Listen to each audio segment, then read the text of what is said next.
পাক বলছেন শুধু সৃষ্টি করি না, সামঞ্জস্য এবং পরিমাপ ঠিক করি।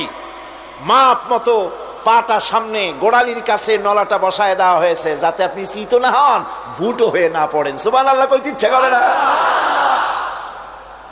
এই নলাটা যদি আঙ্গুলের দিকে আসতো আর পাটা যদি পিছনের দিকে বেশি অংশ থাকতো, যতই সামনে হাঁটতেন ততই পিছনে চলে যেতেন। ভূত নাকি, ভূতের পা থাকে নাকি পিছনের দিকে, বলে লোকেরা, আমি দেখি নেই। ভূত নাকি সামনে আগাতে গেলে পিছনে চলে যায়। এ পায়ের সামঞ্জস্যটা, অনেক কথা বলবো না, দুই একটা দৃষ্টান্ত দেব, তাতেই বুঝে ফেলবেন। আল্লাহ পাক বলেন শুধু সৃষ্টিই করি না, তার সামঞ্জস্য এবং পরিমাপকে ঠিক করে দেই।